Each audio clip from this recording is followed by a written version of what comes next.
So we talk about being a nation that's for God. That's a consensus that we want to renew in this country. A big part of what we do is reestablishing that notion in our public policy and to be able to argue on the basis of public policy those certain truths. We have been looking many years for a Sunday law to be enacted in our land, for the union of church and state to be established, and now that movement is right upon us. In darkness, in secret, behind closed doors, men in high positions have infiltrated the recesses of our free society in order to establish a new religious order. An order in which those that seek to assert the liberty of conscience will be threatened. An order once employed in the old world during the Dark Ages under papal supremacy. America, once thought to be a safe haven of civil and religious liberty, will soon speak with the voice of a dragon. Join us as we uncover the truth behind this movement in preparation for final events.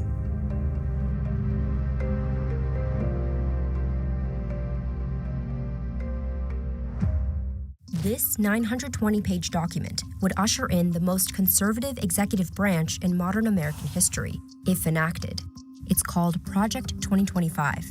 Its pages offer new administrations a blueprint for executing a right-wing agenda. Former President Donald Trump has distanced himself from Project 2025. Number one, I have nothing to do, as you know, and as she knows better than anyone, I have nothing to do with Project 2025.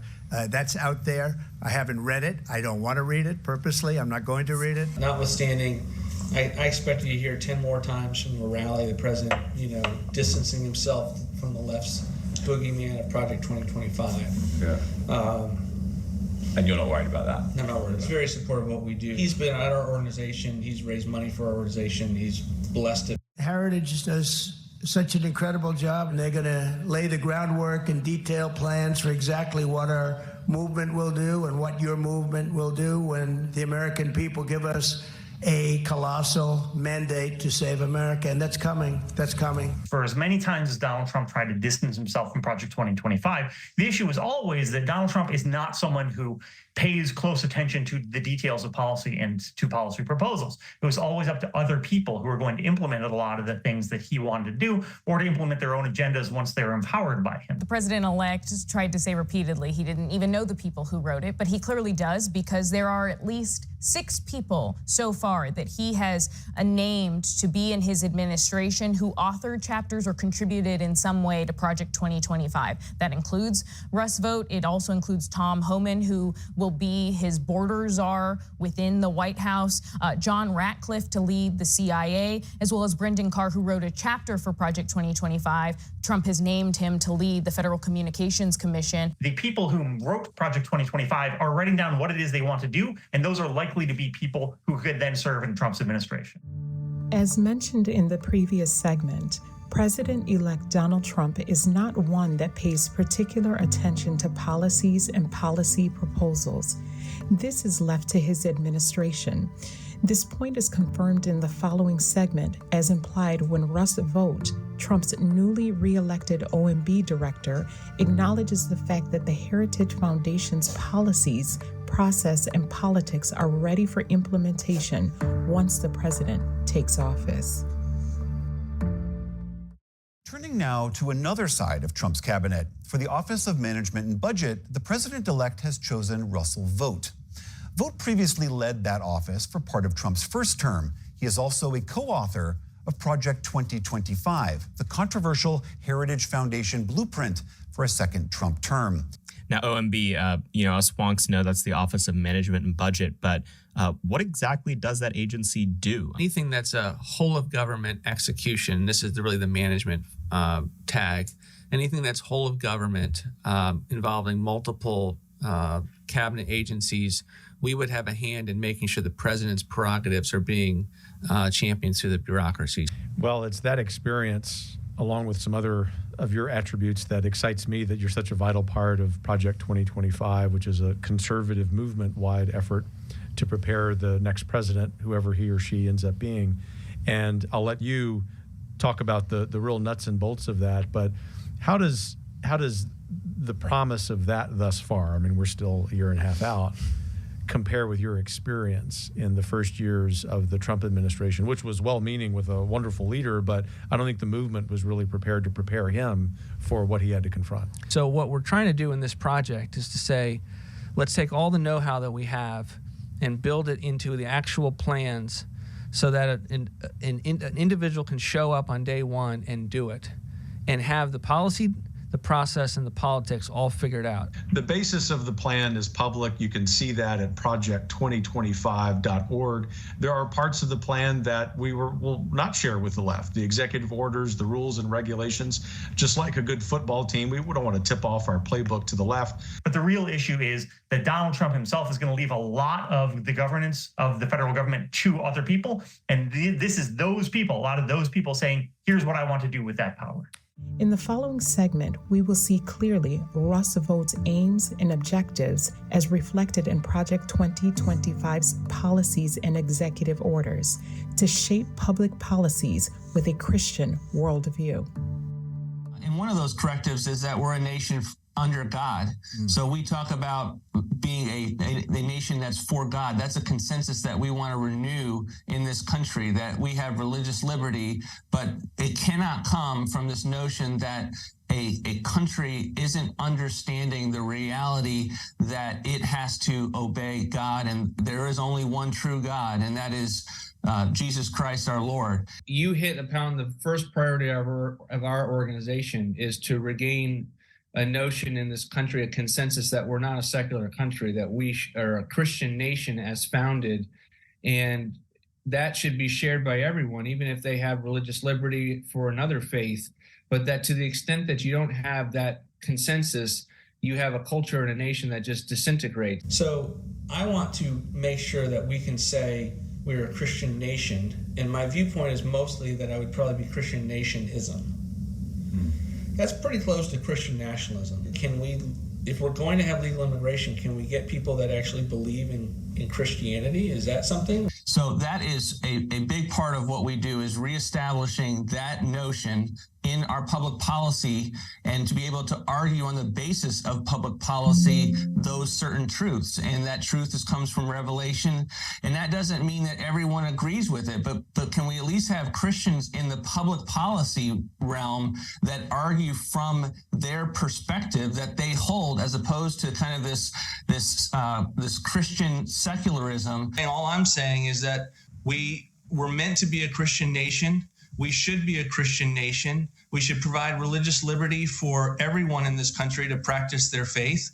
But that the Constitution, the system doesn't work. Western civilization does not work without the underpinnings of a Judeo-Christian worldview that is the bedrock for all of our laws. So it is not unnatural for Christians to be a part of the political sphere, the public square, and to say, this is what I believe, this is the bedrock for which I believe it, and to have it reflected in our laws, in just policies. We love individual rights. Individual rights flow from a creator, but individual rights have to be understood within healthy laws and just societies. And that's one of the reasons we sent the Center for Renewing up, because we looked at the last 40 years of our country, even on the conservative right, and said, you know what, we are godless. We are largely secular. We think that the economy alone should be the decider of all of decisions. And that ultimately is not an inspiring worldview to rally the country to. That's how we have lost our country, is when the people who believe in God, believe that God is the measure of all things and not man is the measure of all things, which is really the continental divide between right and left. When you have the right unwilling to articulate what it means to be a nation under God, that is a corrective that you have to emphasize a little bit, even if it gets you called names. Go into the public sphere, go into the public square with love for your community and your nation, and do your best to have the laws reflect what we know to be true. In the following segment, Kevin Roberts and the other proponents of Project 2025 outline in detail a key policy they seek to implement. to codify the quote-unquote Christian Sabbath on Sunday through labor laws. What's that cause?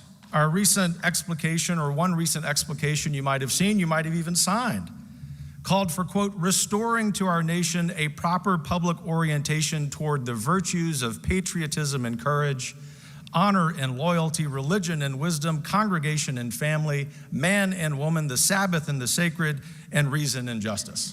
Taking us well down the road to theocracy was a huge feature of Project 2025, and it did it in so many different ways. So they have provisions in there to effectively codify the Christian Sabbath on Sunday by penalizing employers, forcing them to pay overtime if an employee is asked to work on the Christian Sabbath.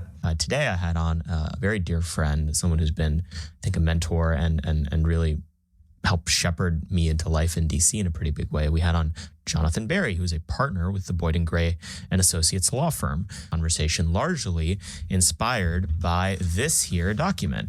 I'm holding it up on the YouTube video. What it is, though, is the Department of Labor and Related Agencies chapter in Pillar 1 of the Heritage 2025 Presidential Transition Project Policy Book. The proposal that's in our book is amending the basic federal overtime law, Fair Labor Standards Act, to require that overtime be paid for all work done on the Sabbath. Interesting. Yes. Yeah. So I don't think I don't think Congress has the authority to mandate like a national closing on the Sabbath. That was always a state decision to do that. But let me add, it was always a state decision to do that. The Bible prophesied in the last days, America, the lamb-like beast, will speak as a dragon. In this final segment, we will take a glimpse into the mindset of those behind this movement and the ferocity in which they seek to achieve their agenda. But the notion that we're going to solve this by just going along with the way we've done it for the last 40, 50 years, and our side thinking this is, we just win this court case, everything will be successful. No, we are ready with the types of battle plans that are necessary to save the country. What we're doing here is building not just for 2025, Steve, but for the next century in the United States. And that's why MSNBC and that history professor have lost their ever-loving minds, because they've never seen the political right be this organized, this focused, this rational about taking power and actually using it appropriately, as the Constitution says. We're not going to save our country without a little confrontation. If you're not willing to count the cost, I don't want to serve with you. I really do not want to serve with you in government if you have not been willing to acclimate yourself to the possibility that you will have to spend a night in jail, that you will have to tell your family you may not see me for a while.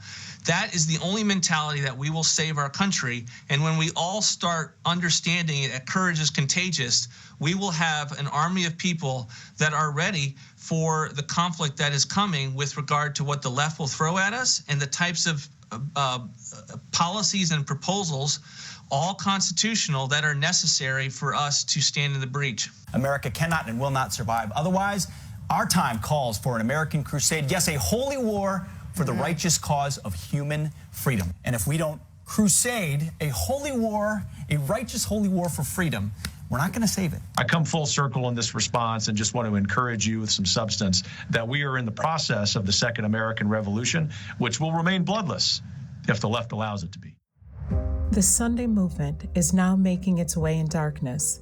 The leaders are concealing the true issue. And many who unite in this movement do not themselves see whither the undercurrent is tending. Its professions are mild and apparently Christian, but when it shall speak, it will reveal the spirit of the dragon. The time is not far distant when the world will be compelled to worship on Sunday, which is the mark of the beast. The Sabbath will be the greatest test of loyalty, for it is the point of truth especially controverted.